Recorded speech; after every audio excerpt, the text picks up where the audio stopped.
जय हिंद कैडेट्स। हमारे सामने सबसे बड़ा क्वेश्चन है कि इंडियन आर्मी जो इतनी बड़ी दुनिया की कई बड़ी सेनाओं में से एक है, वो कैसे पूरे कमांड करती है, किस तरह से उसका मैनेजमेंट है, स्ट्रक्चर किस तरह से है, फॉर्मेशन किस तरह से है। तो उसी को आज हम लोग जानेंगे। तो आइए देखते हैं। मैं हूं कश्यप संतोष और सर, और आप देख रहे हैं MiG-21 NCC आर्मी। तो आज हम लोग जानने वाले हैं कि छोटे स्तर से यानी कि सेक्शन से लेकर के और कमांड तक किस तरह से व्यवस्था बनी हुई है और किस तरह से उसका संचालन होता है, कौन कौन से अधिकारी उसमें उसको कंट्रोल करते हैं, इसी को हम लोग जानने वाले हैं। तो थल सेना जो इंडियन आर्मी का है, वो सबसे जो कम सैनिकों का एक ट्रूप है, एक ग्रुप है, जो स्काड के बाद जो सेक्शन होता है, सेक्शन जो सेक्शन कम्बैट ग्रुप है, उसमें कम से कम 10 सोल्जर्स रहते हैं, 10 पर्सनल्स रहते हैं, 10 जो कि किसी भी ऑपरेशन को अंजाम देते हैं और बहुत ही सही तरीके से इंडियन आर्मी को ले चलते हैं। अपने देश के लिए वो जान जोखिम में डाल देते हैं। वो किसी भी हद तक दुश्मन को पछाड़ने के लिए अपना जी जान लगा देते हैं। तो सेक्शन में जो 10 सोल्जर्स होते हैं, इसका जो हेड होता है हवलदार रैंक का जो अफसर होता है, हवलदार, वो उसको देखता है। तो इसके ऊपर हम देखते हैं कि सेक्शन के ऊपर क्या है। तो सेक्शन के ऊपर प्लाटून होता है। प्लाटून में कम से कम 3 सेक्शन मिलाकर के एक प्लाटून होता है।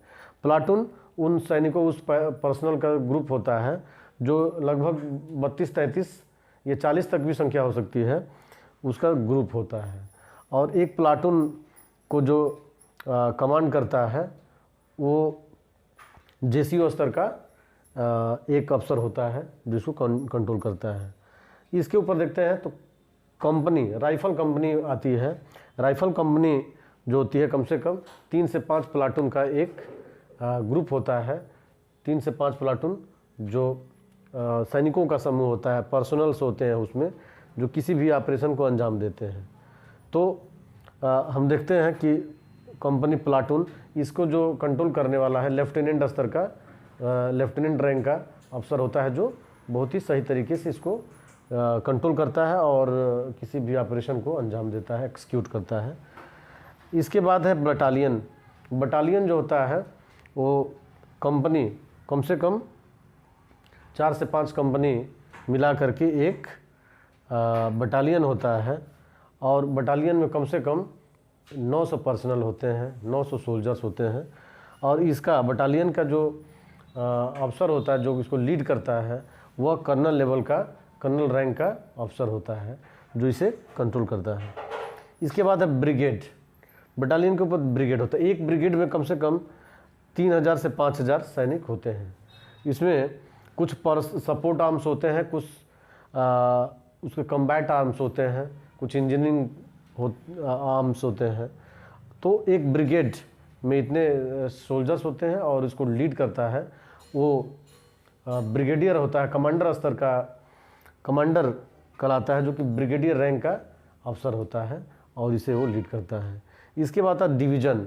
जो डिवीज़न है उसमें कम से कम 5000 कम्बैट पर्सनल होते हैं और 8000 सपोर्ट में आर्म्स होते हैं, जिसमें इंजीनियरिंग कोर है, मेडिकल कोर और भी जो भी सपोर्ट्स वाले होते हैं, एक डिवीज़न होता है।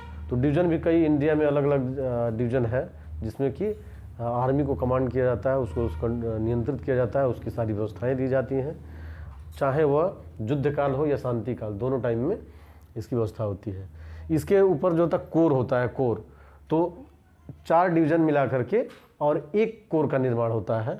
उसमें कई कोर है जो कि वह 4 डिवीज़न मिला करके, अब देख लीजिए 15,000 प्लस 8,000 इतने सोल्जर्स हैं।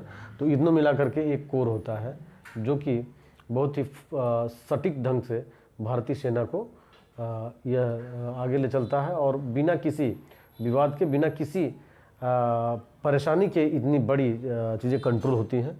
और इसके बाद जो है कमांड आता है। कमांड जो है 7 कमांड्स है। उस कमांड के अंदर ये सारे चीज़ें कमांड होती हैं और उसका हेड क्वार्टर जो कि नई दिल्ली में है, वहाँ से इसका कंट्रोल होता है। तो मुझे आशा है कि आपको समझ में आ गया होगा।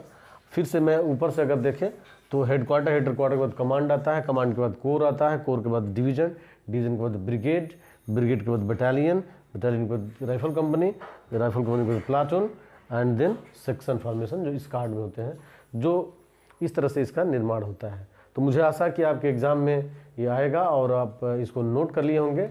नोट नहीं करे हैं तो नोट कर सकते हैं। You can do this and for the further videos, further classes, wait till tomorrow. We will meet next. Till then, thank you so much. Jai Hind, Jai Bharat.